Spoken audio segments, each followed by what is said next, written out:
everybody knows there's an epidemic of snowflake. Like, what's the deal with everybody being so soft? That's why we're out here trying to be blue-collar BMFs. And a blue-collar BMF to me is someone that's not only a badass that can stand up and protect his family if something ever bad happens, but it's also a guy that can build a big business, give back to the community. And to build a big business, it takes a lot of risk. Risk is the down payment for success. And this is honestly the baddest motherfucker in roofing. And this guy has got more than 60 professional fights. He's built an 8-figure roofing company. And he's from Albuquerque, New Mexico. Donald Sanchez, welcome to the Blue Collar Boardroom, brother. Hey, man, thanks. I appreciate you, But every man's the same, in my opinion. You know? I may have taken a different route, but we all have the same opportunity. So I appreciate you saying the baddest motherfucker, but I don't know about that. When you say every man's the same, we may start with the same DNA, but I think that you're a little bit different. You're willing to put yourself through more hell as an entrepreneur, as a businessman. We were talking before about really pouring your heart and soul into people and then feeling for the first time what it feels like to be betrayed in business. For me, a lot of time that was the motivation to fight. I asked, Lee, why are you so angry? The roofing business doesn't drive me to violence. Yeah, man, it's crazy. People don't know integrity, and you put it out there. But at the end of the day, we did a good deed to them. So absolutely, I'm like, screw it. Here it is. Well, tell me your background, brother. Where did you grow up? So I grew up Albuquerque, New Mexico. Albuquerque is one of the top 5 dangerous cities, and it's pretty bad, man. So I was a small kid. Smaller than everybody else. Had to fight. Coming up. I had to figure things out. I was out on the streets. I've lived on my own since I was 15 years old. Oh wow. Yeah. So grew up fighting everybody, man. Fighting everybody. Getting in shitloads of trouble. Too much trouble. Hit 18. Boom. Go to jail. Damn. What'd you go to jail for? Self-defense. It ended up being self-defense. I had some other charges. I was selling drugs, doing all that shit, stupid shit, They indicted me on everything. Went on self-defense. And you were facing a lot of time? 10 years. 10 years I was facing. Stayed in jail for a while. It made me realize I need to change my fucking life. So you were 18? 18 years old. Dude. Wow. Yeah. What'd you do from there? 18. I stayed in for 6-9 months, then I fought the cases for about 2 years, started hitting the gym. That's when you started really training. Yeah.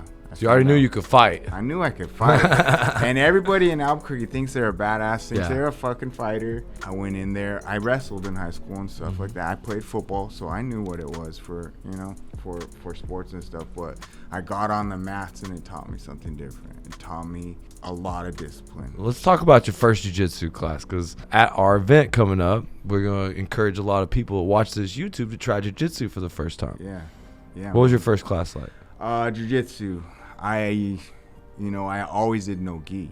Oh, yeah. Always did no gi because I wanted to do MMA. I was more of a striker, boxer and stuff, but I never did gi much until recently, to be honest with you. But on the mats, it's you have to fucking move. You have to know different stuff. If someone knows their thing, it's badass and you learn a lot. But boxing was your first passion in fighting? Striking. Yeah, kickboxing. Heck, yeah, me too. Yeah, I like to bang. I used to make fun of wrestlers and stuff, and like, oh man, fuck, I'm fighting a wrestler. They're gonna hump my legs this whole damn time. You know what I mean? Right. So it's just like, but that's what made me have to learn jiu-jitsu. Because So at 18, you wanted to be a professional fighter? I knew I was gonna be. And that's how you were gonna get paid, and that's how you were gonna make a living. That's how I was gonna do it. Nice. So on this journey, so another thing that I'm trying to share is that sometimes fighters need to learn skills while they're coming up. When did you start to learn business skills? I actually started learning that when I was about 15, man. I had to learn. Had to hustle. I had to hustle. I had bills to pay. I had gas money. I had to fucking eat. I mean, I went days without eating sometimes, you know what I mean? I slept in my cars. Sometimes it was crazy. And that's why I went down the wrong road of making money the wrong way, But I had to learn how to budget money. I had to learn how to put it into other money. I had to learn how to do different things, you know what I mean? So I had to invest. I had to have an ROI. I learned on ROI and everything, Just like our business now, ROI. Everything's about return on investment. So, Absolutely. yeah, that's where it was. How old were you when you did your first like pro MMA fight? First pro fight, I was 21 actually. 21. Yeah. So I heard this guy was going into this other gym, and this coach was getting them fights, and this guy wasn't. He was always starting fights in high school, and I was the one fighting. And I was like, I gotta meet this coach. I'm gonna go over there, because I couldn't really, I couldn't get fights back then. It was on the scene, you know, but there was no commission, no anything back then. So 21, I go into the gym on a Wednesday. I meet his coach. I train with him. He's like, hey, we're fighting on Saturday. You want to fight? Fuck yeah, I want to fight. They got me a fight, and the rest is history. Nice. The rest is history, man. I fought. They're like, what the hell's wrong with you? You're not nervous? I'm like, I mean, I'm nervous, but I'm still calm, you know? Right. Like, I know I'm here for this. Like, I've done it. Well, I was nervous. Let me tell you that. My first one, I'm like, what the hell are you doing, dog? I was the oldest person in the whole thing, like 36 years old, all these young bucks in there. I'm like, get my hands wrapped up. I'm like, man, do you really want to do this, dog? Yeah, I don't know. I've been stabbed, I've been shot at, and everything like that. Like, you already checked them boxes. Yeah, it's a fight. I'm not going to die in this fight. Right. I trained my ass off, you know. Once I really started training my ass off, I mean, but a freak accident can happen, you know. It happens, but the chances are very slim. Happened here in Florida here recently. There was a guy named I forget his name, but he was sparring with Mike Perry. He was like a cop and had a family, and just they always sparred really hard. They were bros, and they were going hard, and he had a brain bleed, and he left. And I know I don't even want to talk about it, but it's fucked up. It's sad, you know, but it can happen. But at the end of the day, I knew that's what I'm signing up for too. Me too. Yeah. And the reality is like, if I can do it, I will do it. Yeah. Hell yeah, for sure. And when did you start selling? When did you start doing roofs? You know, I didn't start selling roofs until 2016. Yeah. Ish. How old were you? 31. Nice. 31, yeah. I was still fighting internationally and everything like that at that time. My partner now was big time into sales.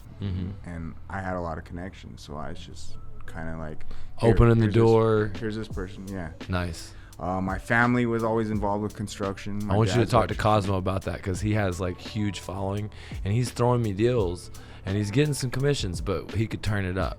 But you were like, have you told him how much money is involved? I have.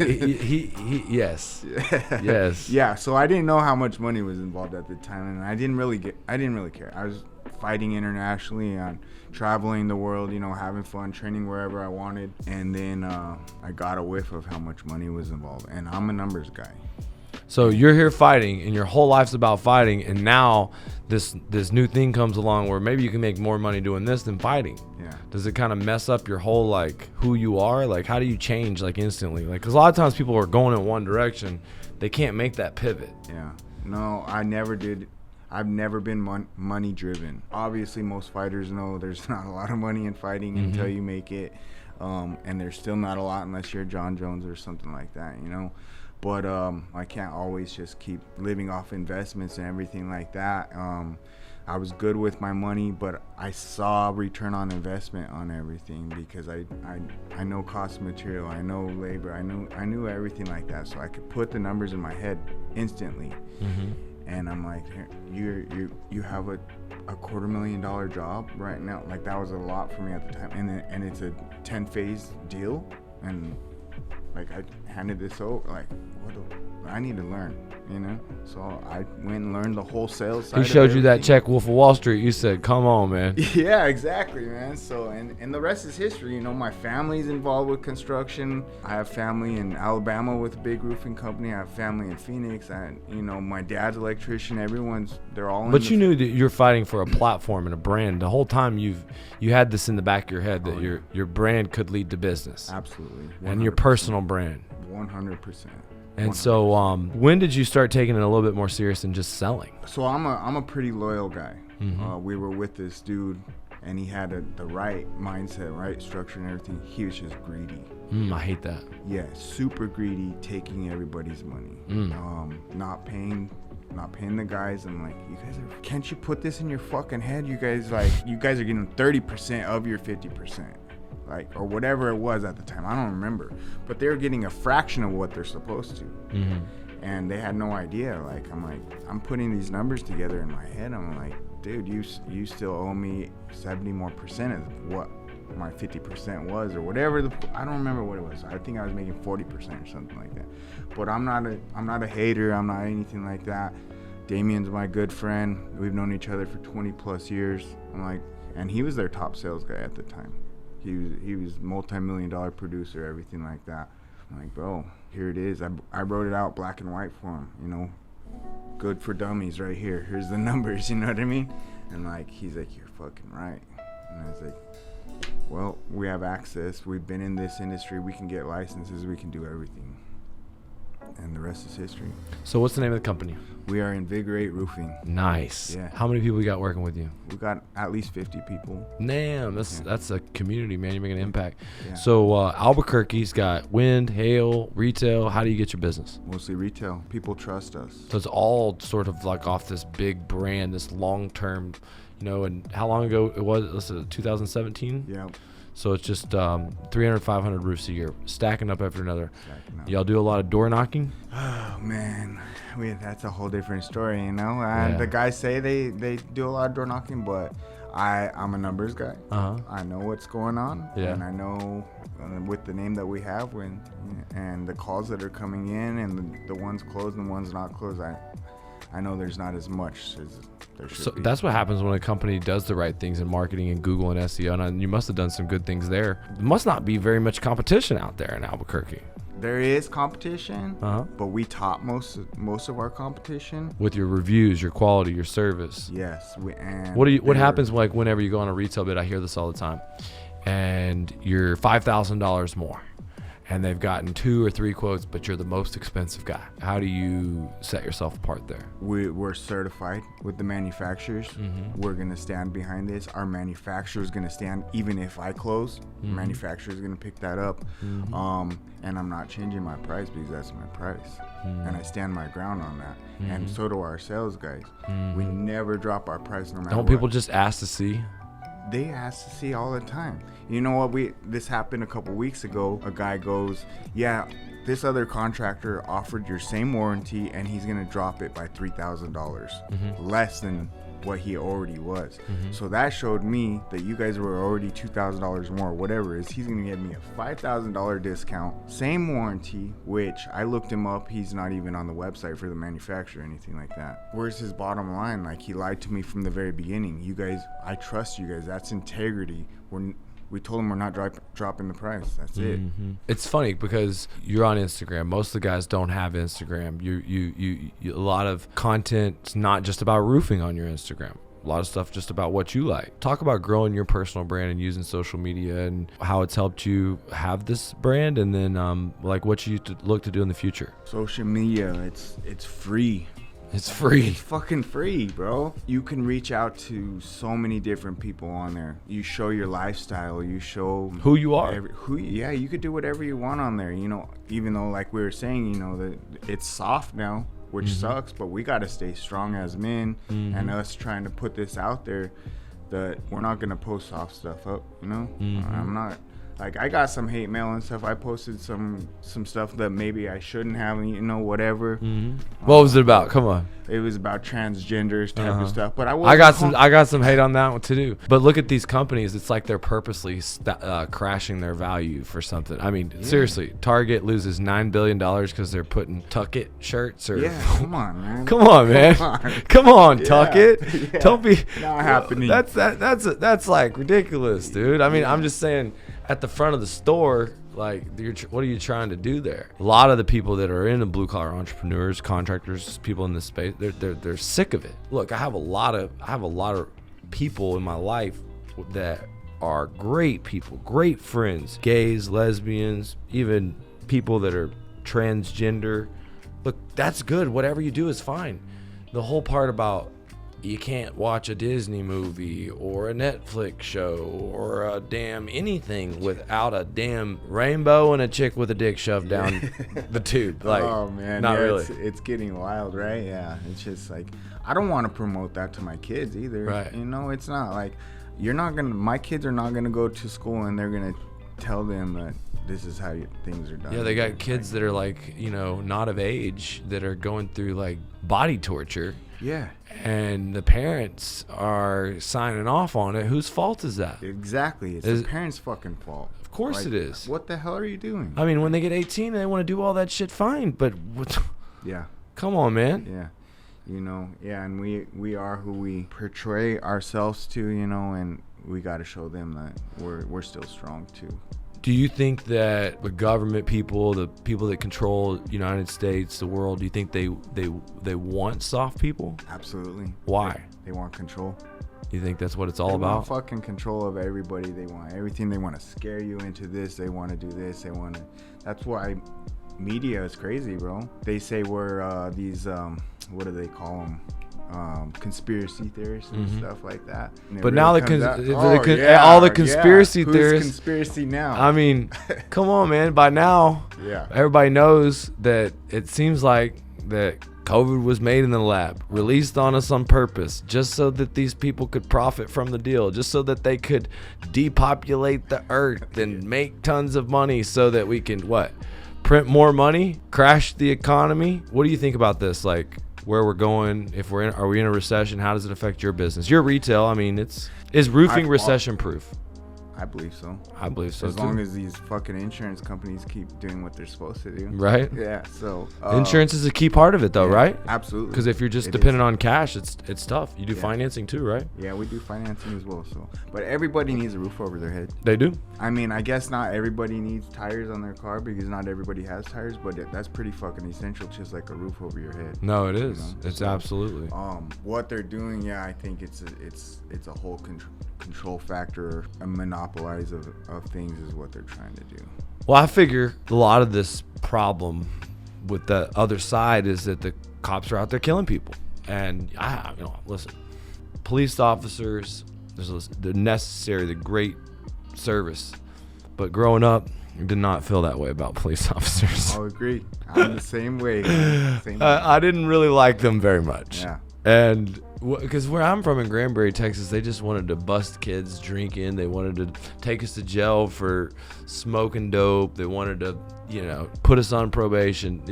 Whatever. It is what it is. But the point I'm making is what do you think a cop that is training in jiu-jitsu, how do you think they handle some of these situations differently than someone that is just like not capable of handling themselves and has a weapon and is like on the edge? With the weapons, it's a little different, but I think they're trained well enough and they can subdue them. No, I know. I'm just saying what I was thinking is that if you don't know how you're going to handle yourself, if you don't have confidence and someone comes to attack or makes threatening or whatever, you're more likely to just pull your gun and potentially shoot them versus being calm under a situation. Like if we were talking about this, I think it was Forrest Griffin, and he was talking about how basically he thinks cops should have to, have a mandatory, 2 hours of jiu-jitsu training a week or self-defense training, whether it's boxing, kickboxing, jiu-jitsu, just for the added confidence layer so that they weren't so like dependent on the gun. Yeah, I totally agree with that. And my take on a lot of officers too is like the ones that got picked on in high school and stuff like that, and their lack of confidence already. I think that they need to raise the standards to actually pass the academy and everything too. Like they have like I don't know what the fuck is it, a 15-minute and a half mile or something like that. A 15-minute mile. No, it's crazy, dude. Are you kidding me?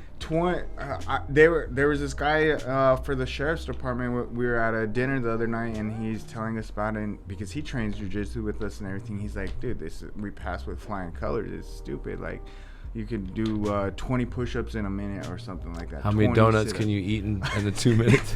Right? But that was the standard. I'm like, they got to raise that. Yeah. And that helps build confidence in those people too. So absolutely, 2 hours, something like that. That I think it should be mandatory. Now, switching subjects here. Roofing contractors, people that watch this. Be honest with you, I think younger generation. I guess you could say heart disease is killing people. But a lot of people I know, you talk about this opioid epidemic, and you talk about pills and drugs and overdoing partying and you like street drugs and all this other stuff, and you got people overdosing at a really young age. I've had 3 of my students pass away. You also got suicide. For me, I see contractors like building a big business, creating big stresses. We grow a big business, we got lots of big problems, and martial arts has been really key for me to deal with the stress. What do you have to say to a contractor that maybe would say, my normal workout's working fine, or things are working good, that would turn their nose up at trying, martial arts? Yeah. Because it might be hard. Fuck normal. Yeah. Hell no. I don't want my normal. I want to switch up all the time. I get it with consistency and everything, but I want to keep adding. I think everybody should add and push their limits. Yeah, no shit. We were talking before. We were talking about how I thought that sometimes lifting weights can be boring. Sometimes on a treadmill can be boring. Yeah. You ever feel that way? All the time. I make fun of people that want to go boxing, people that want to go to the gym and just lift and everything. My partner used to want to just do chest all the damn time. I'm like, bro, this is fucking boring. What are you doing? He's like, yeah, I'm going to do some boxing. I'm like, boxing's fucking boring too. You need to do some jiu-jitsu, wrestling, whole mixed martial arts type of thing. That way you're doing different things. And I think even in the whether, it's one thing to spar and get in that uncomfortable spot when you're punching, but when you're completely beaten after like 4 or 5 rounds of grappling and you still have to sign up for another roll. There's something about being able to just at every class you want to quit and maybe take a round off. Yeah, but how do you feel after that? That's the whole reason why you do it. Yeah, you're like fuck yeah, that I got through. I accomplished that. I can do this. I know it, and that's what makes you push the next time even harder. And you take that habit from the mat and translate it. How has that helped you in business? There's no stopping point for me, because as a professional fighter, like the business is easy for me. Like people don't understand. Did you have to cut weight for your fight and stuff like that? Not really, no. Yeah. So I used to fight at 145. Jesus Christ! Now you fight at 220, 200, 185. Oh, you fight at 185? Yeah. So that's what I fought. Yeah, it sucked. Talk about dedication and shitty stuff and having to fucking do the right thing all the time. That's hard compared to business to me. Yeah. So they're like, how do you deal with this? You just had a $200,000 loss on something. Like we had a couple losses, like with bad guys and stuff that we're talking about. Like, how are you dealing with them? Like, it's just money. It's not like I'd rather lose money right now than have to cut fucking 20 pounds again. You know what I mean? Like, it's that bad, huh? Like I'm not doing it. No, I didn't have to cut weight for my fights. Yeah. I fought at 185 and 190, and I weigh 185. So I should have cut weight. Should have got a smaller motherfucker. I mean, that's the way it is, once you get to a different level in the fight game too, you have to have every advantage that you possibly can. For me, now that I look back on it, I shouldn't have gone that low. That's one thing that I try to tell the fighters now. That's what Charlie, the guy that we're going to work out with today, he went down to 155, and he fights at 170. Levi helped him lose a lot of weight, but basically he lost all of his energy in the last round of the fight. It was some zapped. Yeah, for me, what I realized was I was fighting on all mental capacity at that point because my body was so fucking drained. But I did realize one thing, that your mind can push your body further than anything possible. And as long as your mind is fucking strong, you're going through that. And I know that firsthand because I fought 30 fights at 145, and it was hard as hell to get there. Those are all MMA fights? MMA, yeah. I fought at 147 boxing as well. Was a 5-round bare knuckle the hardest fight you ever been in? Nah. Not even close? Like, what was the hardest one you ever been in? Traveling to Russia, lack of time to cut weight, getting stuck in airports. Oh, fuck that. No fucking sauna. I had to do it all in a hot ass bath with 6 hours to go. Oh my God. Fighting Russians. I got drug tested. They didn't. Right. But they're just some of the strongest motherfuckers I ever touched, dude. No joke. And I was in Russia, so with them. On that super team. Yeah. So they're on the good, That was my toughest ones, was the Russian guys. And because they always made it so that I had to cut, like, I had short amount of time to cut. Dude, so here's the thing. Andrew Tate did this deal where he charged people $5,000. They went to Romania. Yeah. And then he randomly told them, in a room. Everyone here is going to have a chance to fight a professional Russian MMA fighter. They put on 4-ounce gloves, and half of the room went and fought, and half the room basically they clowned on for being bitches. But dude, I would be scared shitless to go in there 4-ounce gloves against a trained Russian, no training. Yeah. This reporter from Vice News actually went in there and fought. Of course, it seemed like whoever tried to fight back against the Russians harder got hurt worse. But I started thinking, like, what could I do for roofers or contractors that's like that? Obviously, I'm not going to throw you in the cage, but I think these guys should learn what it's like to grapple, to roll, to do a Muay Thai workout. You know, Cosmo, we're going to go do a workout, teaching people the right way to punch and kick. A lot of people have no fucking clue. Zero. None. It's sad to see, dude. What was it? We were watching the videos last night. Those fucking clowns, the Island Boys or whatever. Yeah, dude. You know, They come to the same promotion. They'll come watch the fights that we go to. Yeah, it's funny. I try to get all my guys in the gym and everything. I have a lot of guys. You do? Yeah, they do. I mean, not all of them do, you know. Yeah. But it's fine. But we try to promote that. Yeah. We try to eat healthy. Right. We donated to a gym out there, like some machines and stuff, in exchange for memberships for our guys in the office and stuff like that. Yeah. So I try to promote it to them like that. That's badass. Too, Yeah, I'm trying to do that for the whole industry. Yeah. I think basically, you know, you're a testament. I'd love to invite you to come talk at my event, bro. I'm in. And show these guys a little bit about how it can apply to business. Yeah. And how it can apply. You know, what's funny now, it's like the content game and being an interesting person. And you know, I saw this other guy's, this Instagram's like 40-year-old boxer, follow my 40-year-old boxing journey. He doesn't even do anything with his journey, but he documents with music and does combos and shit a little differently. But the point I'm making is like, this is his whole stick, and he gets a lot of engagement on his Instagram just for being an old guy that does boxing.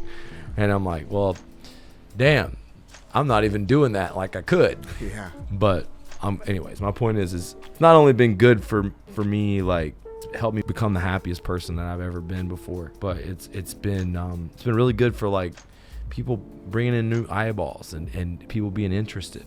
I don't know, there's something about a different level of confidence too. Some of these guys, I thought I was a confident dude, and I am, but there's a different level of confidence that knows when you know you can handle situations. And I probably walk around and like be sizing people up too much. Yeah. But then you start figuring out a lot of people train. You don't know who's training. Yeah. Huh? Exactly. You don't. You have no clue. When you first started, there wasn't very many people training. There wasn't. How's the game changed since you started? Well, everybody thinks they're a fucking fighter now. Right? It sucks. Like I'm not gonna throw any names out there, but big gyms and stuff kind of have gone away where they just let anybody go and they could pay to train.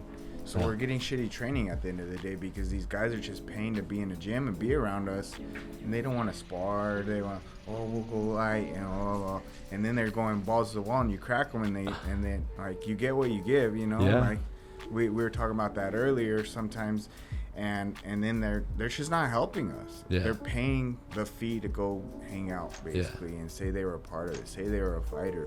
Yeah. So many people say they're fighters, but have they really fucking done it? Just because you did a one fight or whatever it is, like, it's different. No, it is. It's fucking different. No. Amateur and no, if my whole life depended on it, you understand it's pressure enough with friends and people watching. But if your income is based off of it, if your career is based off of You're it, taking food off my family's dude, plate, let me tell you something. That's a whole different kind of stress. It's way different than business stress. I'm telling you, no way I could do that. Yeah. Not professionally, like that's my income as my only way. Now, maybe I could, but the reality is like I didn't have to. So it was more of, something that you felt like you had to do, right? I had to, and it saved my life, so I owed it for my life, I felt. Yeah, because it basically kept you from penitentiary. It did. I was facing 10 years. I got 10 years probation, and so I didn't party. I didn't do anything. I just was fully focused on training. It saved my life. That's it. That's all I could say. It saved my fucking life. So, yeah, dude. And now I'm able to inspire other people and everything. People reach out to me. They're like, you inspire me. I'm almost 40, and I'm still on the mats, but I'm always going to be on the mats, no matter what. Tell me about this bare knuckle shit, okay? My boxing coach calls me one day, man, Lee, this guy, he's ranked like 6 in your weight class. You would fuck him up in sparring, dude. These guys, they get $10,000-$20,000 a fight. I found your calling. This is what you need to do. And I took a picture of these motherfuckers. His face were all fucked up, and I sent it back to him. I said, this is what you want me to do, dog? Yeah. And you signed up for that shit. Yeah, man. Tell me about it. Well, tell me about the promotion. I've heard that it was a good promotion, that the guy takes care of his fighters. It's cool, yeah. He takes care of them, you know. It's just, but he's a promoter, just like any other promoter. It's fun, but I only did it because I was getting fatter than fuck.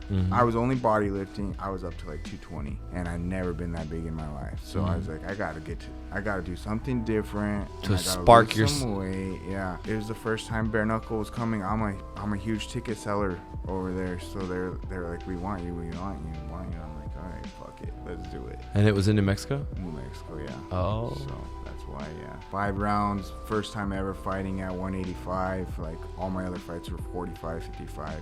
How big was the guy? He just fought Houston Alexander at 205. Oh my God. He's pretty fucking big. Big guy? Big ass like dude, yeah. 6'2". He's knocked everybody else out except for me and Houston Alexander. Jesus. Yeah, he's like 6-1 now, so. Jesus. Yeah. Did you get knocked down? Me. No, I didn't even get knocked down. You didn't even get knocked down? Knocked down, nope. Just lost a decision? Lost a decision. Yeah. Damn it. And if you go back to the stats too, I landed way more punches. I hate that about fighting, bro. I hate it too. But it's bullshit. But at least you know that you fucking left it all in the ring. But at the end of the day, I didn't finish him, which I was going in there to do. You know, like I need to finish fucking fights. That's why people watch me. I built up a fan base and everything, and I was exciting for most of the time because I was a banger, you know, and I did get my fair share of wrestlers just do their crotch sniffing. Yeah, dude, humping my legs and like, fuck, this sucks, but whatever, you know, it is. I fought some really high level jiu-jitsu guys. I got my ass choked out, but I just fought to fight. I didn't care who it was, when it was, where it was. I didn't give a fuck. I just wanted to fight because that's what saved my life. I didn't care. I never asked my managers how much money. Never asked who it is, no, nothing, anything like that. My big fights, I always took on like 1 week, 2 week notice. I always stayed ready. I was always in the gym, no matter what. So whenever a big opportunity comes in business or a big loss comes, how does all that help you be prepared for these moments now? Because a lot of times people are like scared to grow. Where you're at 15 million a year, to get to 30 million, you gotta break shit. You gotta kill the old you to get the new you. Not everyone's gonna make it. A lot of people are scared of that. They're scared of if they screw it up. They start to go in their head. They get all these stories, and it's crazy. It's all up here. It is. I guarantee everyone knows I'm out here with you this week. Everyone back home, they're like, fuck, Donald's coming back and we're changing shit again. Yeah. I'm always fucking throwing something in there, man. We're fucking switching everything again. Fuck it. You know? But I know they say consistency is the best for everything, but I love fucking switching things up. I gotta get you on a this personality test, because personality test that we give to everyone on our team, and I have a very similar trait. It's called the activator trait. It's for entrepreneurs that are great at like basically starting things. Like the challenge of that is that basically finishing them and then starting them and getting your team wore out. Like you talked about, you were already aware of it. It's pretty funny that you're already aware of that thing, because that is probably my biggest strength because of my innovation, the crazy different shit I'm doing. But sometimes it's funny, I'll have switched things up so much and then I realize, oh my God, that shit worked like a motherfucker. Why didn't I stick with that? Yeah. It's funny because you want to try new shit, but always duplicate successful action. Yep. So you're constantly tinkering to make it better, but don't mess up something that's already working. Yeah, we're not reinventing the wheel. Right. We're just adding tweaks. Yeah, so like talking about your business, you got a good brand, you got Google coming in, you got interior leads. I'm gonna do a little coaching session now. We did a little coaching session off the radar, but I'll relate where he's at. What's the goal for next year? Or like 12 months from now? 12 months from now, I'd say 25 million, 30 million, double. I always try to double. Okay. No matter what. 25 million. Yeah. When I went from, let's just say 10 to 20 million dollars, it was the biggest thing that made the difference was the key leaders, getting them trained up in each place. Now, the things that my system does on top of yours to complement it is number one, hardcore door to door, even for retail. Every new man earns their stripes by basically knocking 50 doors a day, setting appointments, and until they prove that they can partner with the experienced guys, they earn their right to be a closer. But they have to, work through the process. How many appointments? I would say that the goal would be for them to set 5 to 10 appointments a week, but sometimes guys, a good setter can set 2, 3, 4 appointments a day. So when you get a good one, there's this analogy, okay? It's a Greek analogy about war. Basically, army, there's 100 men, and in that group, 80% of the men are targets. They're gonna kill a few people on their way to death, but inside of that 100 guys, there's 9 decent soldiers that are basically 9 to 10 guys that are good fighters, but they're nothing more than mediocre. And there's nothing wrong with that. They're making the most of what they got. But then you've got 9 guys that are BMFs that are potential $1 million producers that are like the King's Guard. And then you got one like Achilles, Super Saiyan, probably like your business partner as a closer, and not 1 in a million. But my point I'm making is as we go through hiring salespeople, what we want to do is we want to go through more people so that we can go through the targets, but also we want to find those ones that are towards the top of the mix, because it's funny, right? You hire a bunch of guys. You said how many appointments? Out of 100 people, 80 people struggle to get 5 appointments. 9 people get 5 to 10 appointments a week. And then 9 people are going to get 20 appointments, and 1 person's going to get 40 appointments. Yeah, it's exactly like that. That's a good analogy for sure. I never really thought of it that way. But so it's a numbers game. Yeah. And you just have to, it's like when you're siphoning for gold and you're shaking the pan and you're constantly shaking it for the gold to pop out. So us implementing the door-to-door app, tracking the territories, training them in the university, mixing insurance and retail is one thing, but with door knocking, solar is so good for door knocking. So we talked about solar. And you're getting into the solar game. What were the challenges that you've had starting in solar? Our challenges are people not doing it the right way, so they gave it a bad name. There was tons of houses in the New Mexico market that never got permitted, nothing like that, so it kind of screwed things up for a lot of people. And it made you nervous to get into it. If other people are screwing it up, you don't want to screw up your reputation. You don't want to screw up any jobs. Right. But also it's just like learning how to sell it too, right? Well, yeah, but then we had all these roofs that were getting replaced, and they have solar on them already, and they're stuck with these people that came and gone, and they're telling them their warranty is going to be voided because no one else can touch those solar panels for us to do the roof. So we're waiting 9 months for them to get out here and take them off for us to do the roof. Meanwhile, the customer's kind of like getting mad at us, but it's not our fault too, So we're like, you know what? We're not gonna be like those guys. We're gonna get this shit done. Yeah, and you're gonna offer the right solution. Yeah.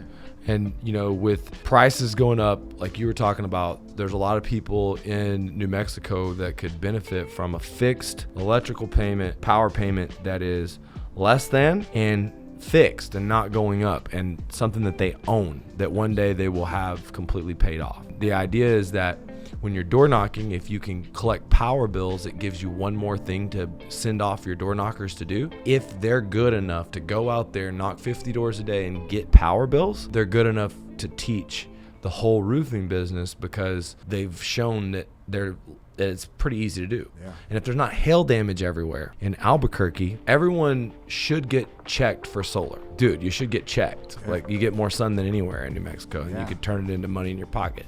Absolutely. Like, you could pay off your home faster with it. So you should check it out. What's it gonna hurt to check? That's why, like, hardcore door to door, we call it solar insurance retail. And whenever we roll a roof into the solar, we put it onto one loan. There are some details with the IRS. I have a tax guy, Marco tax guy. He'll show you exactly how to take care of it and help the customer file the taxes. But you can get a 30% tax credit on the roof and solar project based off of putting it into one proposal. And a lot of times that payment can only be maybe only slightly more than their electric bill itself. What you talked about was solar installs and an old roof. Well, if you could make money off the detach and reset, and you find storm damage on a roof, you don't have to wait for that company. You can warranty that roof. You can warranty that solar project by getting the insurance to pay for the roof, paying for the detach and reset, getting a partner to go in there and do it turnkey. Now you can make a profit. To me, if we're knocking doors around retail jobs, even if we use a retail pitch, we're going to sell more retail jobs. If we're knocking doors in insurance, we're going to sell more insurance. If we know solar, it's just going to get us more excited about knocking doors. We're going to sell more to our existing doors.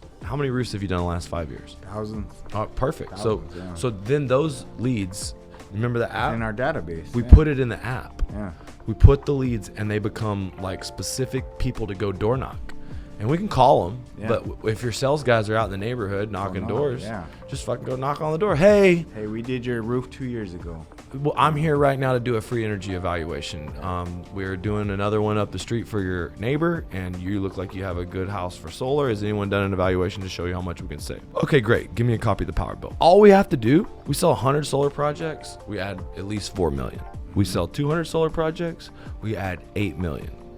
Boom, that gets us on the way to our goal. My uncle and like Scott Riopel hooked us together. He's from the old school. Very much similar. You really want to grow your roofing business. The only thing you need to grow your roofing business is more salesmen that'll go out there and knock their doors. Sometimes more salesmen that just depend on leads. That doesn't always equal, but there's a saying that it's easier to have a baby than to raise the dead. If you have all these new door-to-door babies, then chances are even some of the old heads, they might get competitive. They might actually come and see some other people having success with this and get involved. You know, usually it's like only 10 to 20% of those guys that you can pull back in the fold. But the reality is taking your personal brand, taking kind of that local area that we're not recruiting in, and then we have a few cheat codes with job boards.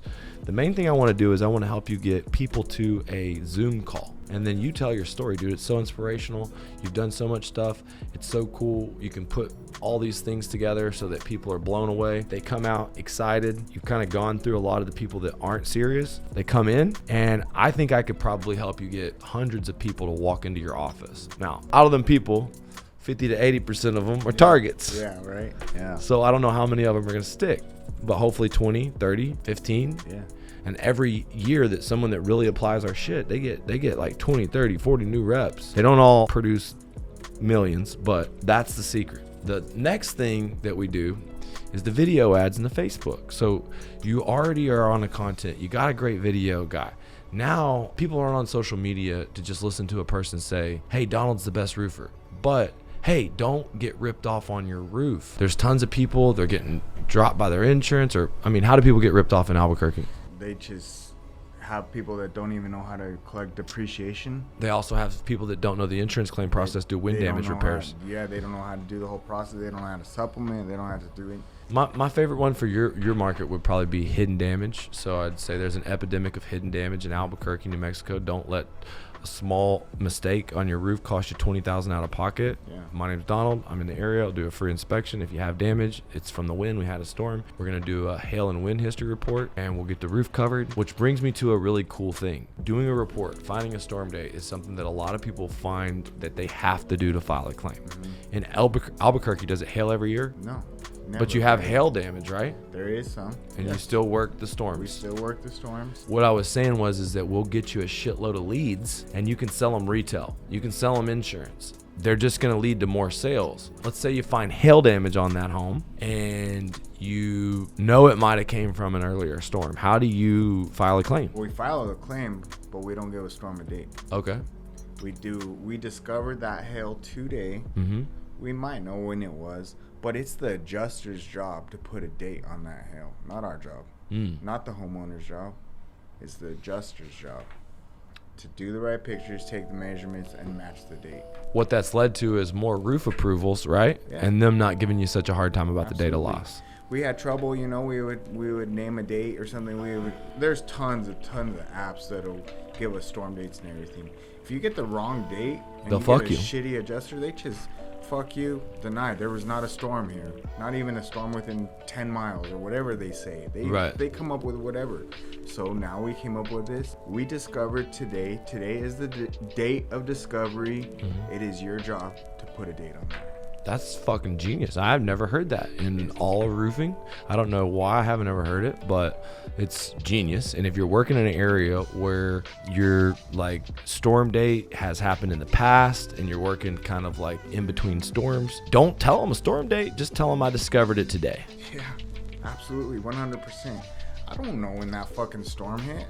That's not my. You're the specialist. You're the one that knows. Like, you're the one that has all the data. I do too, but I'm not saying I do, you know? Right. So more leads through Facebook. You already kill it in Google, but I'll take a look at the Google pay-per-click to see if we can add. Most of the thing about Facebook is like once we start getting people interested, then we retarget them with ads, sort of like how my ads keep showing up on your feed. And then those people, we create like, I don't know, 40, 50 appointments a day for our guys through the Facebook leads. Most guys, on average, my question would be, the average appointment's about $200. The average closing rate's 2,500 or 25%. So acquisition costs about $800 a roof. If you could buy roofs in Albuquerque for $800, how many would you buy? It just depends on what roofs they are, though. At that point, let's just say we still have a lot of 3-tab bullshit out there. Oh, so like, those don't pay. Yeah, they don't pay anything. Oh, you know how, I mean, yeah. They don't pay a high enough price per square. Even if you supplement it, you're getting $450. Yeah. Right? Well, I can get them up in the 600s. Oh, you can? Close to 700, yeah. Well, that's a fight. So you know how it is. It's so, but a fight and you're waiting and you gotta get approval and all this bullshit. Right. My point I was making is if it's a $20K job and you're making absolutely $3,000 as a company and you spent $800, that's still not huge return. But you got your sales guy in the neighborhood. You got a referral.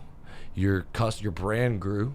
You can retarget who watched the video. Absolutely. So even if they didn't opt in, they're still like sucked in, and no one's doing it. Is anyone else in Albuquerque killing it on the videos with Facebook?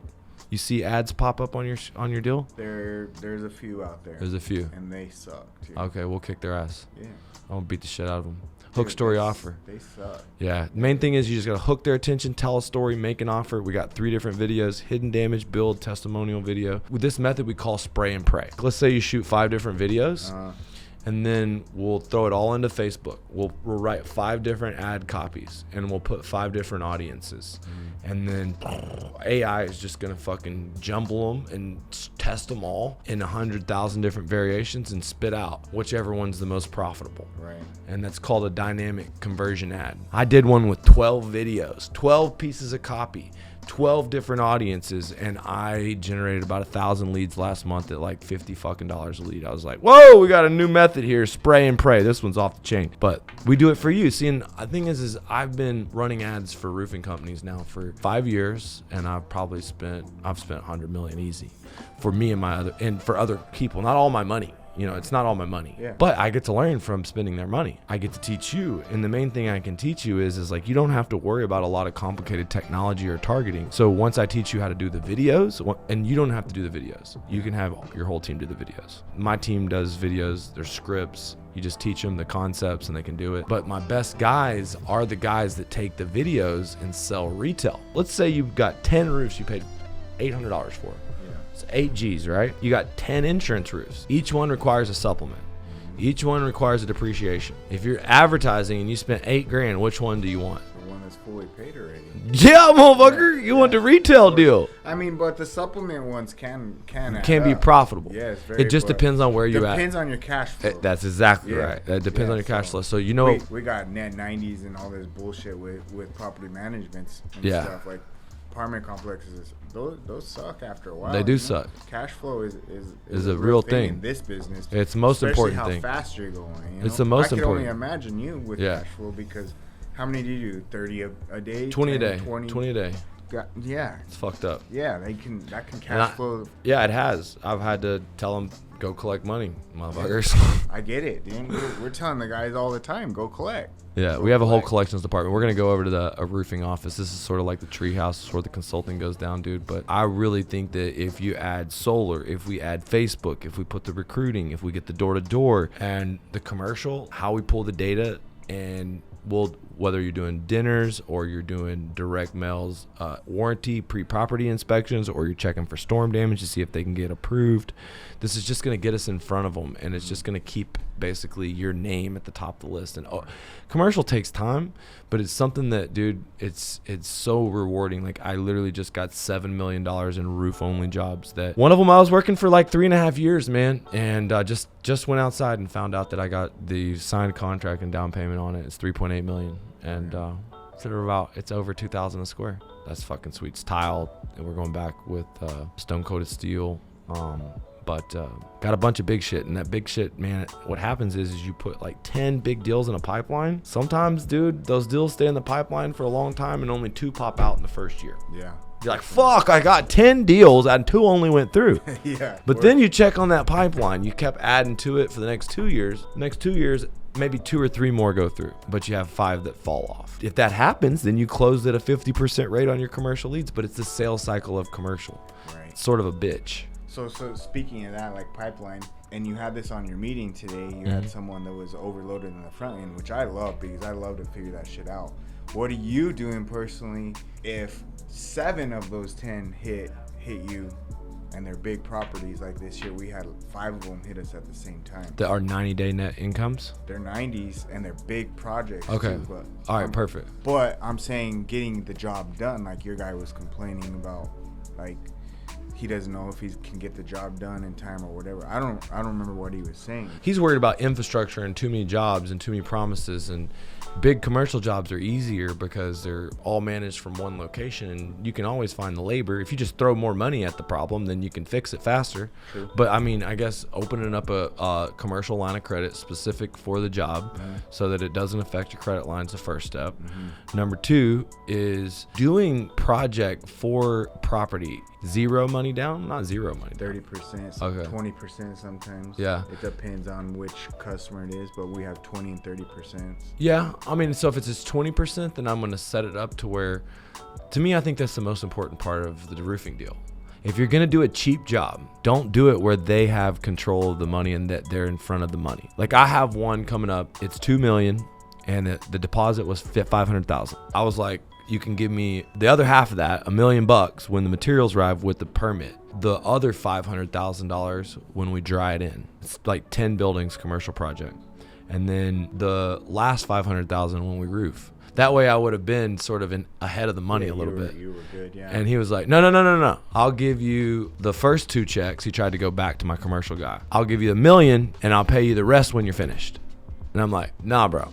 I'll dry the roofs in and roof 5 roofs, and you'll give me 1.5. Yeah.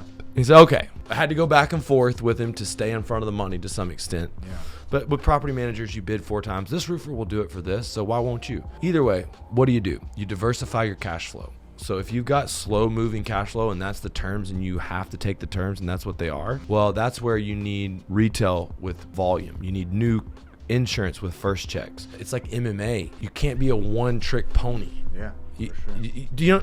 You're not. You have a lot of different kinds of income because retail is a form, insurance is a form, commercial is a form.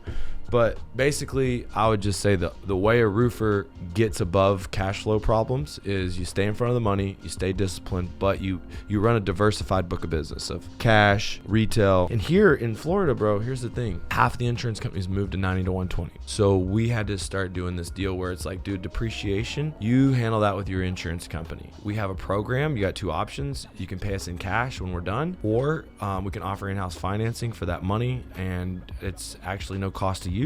No payments, no interest for up to 12 months. And, you can just get this approved real quick. All you have to do is just fill out this form. So what do you prefer? You just want to take care of this with cash? But your salesman told me that I could pay you as the insurance company paid me. I know that's what my salesman said, but the insurance companies are taking too long, ma'am. Take a look at your contract. It says there that you owe me the money. At 30 days, you owe me all the money. So, if you could just abide by that contract and pay me. Yeah. And it's been a big problem because I've had to go back on customers that the salesman didn't set the expectations right. They overpromise, underdeliver. Right. Yeah. But listen, I always my whole life for 20 years just like got paid as the depreciation was sent in.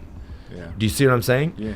But this tool is called Good Leap, and it's a quick approval process. For home service, there's no real. I think it's a 1% dealer fee. Some ridiculously small. It was 0% before, but they're good terms for loans, and everybody gets approved. So, I mean, there's a lot of good financing options for roofers, but I like Good Leap. I've looked into Good Leap, Wells Fargo, all those things. We have Mosaic. Do you ever switch the insurance deals to retail? Do you ever?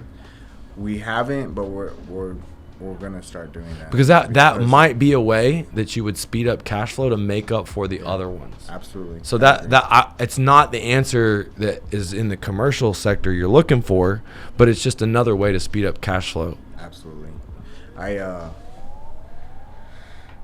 Going back to the beginning of our conversation, it's like insurance is trying to fucking hold out to monopolize the situation too. Yeah, they want to kill us. They want to drain everybody that's dependent on insurance. They want us all to be a bunch of retail roofers and to just do business by retail. And to be honest with you, we really need to learn how to do it as an industry. We need to learn how to use insurance as a way to create interest and switch them to retail. What selling solar did is it really started teaching me how to sell payments and how to use financing and how to use it better.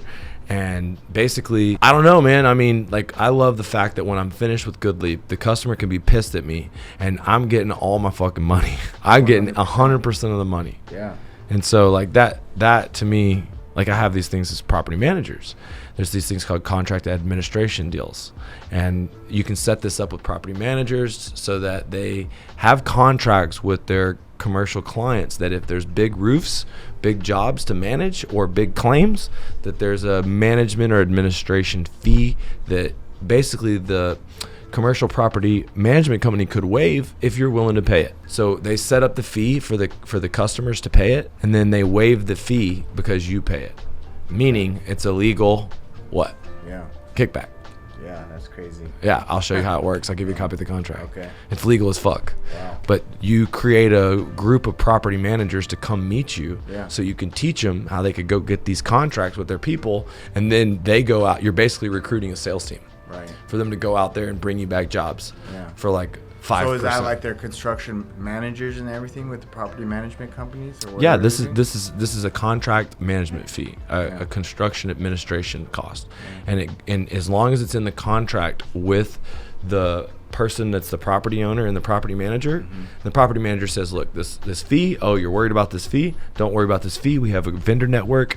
All the vendors will actually cover the fee. I promise you're not going to have to worry about the fee, but in these claims, there's a lot of extra work. When I'm doing a big roof, there's a lot of extra work. You need someone to oversee it. I'm going to be held responsible, so there has to be compensation. You agree? I agree. Don't worry, you won't pay it. The contractor will pay it. Okay, great. Sign right here.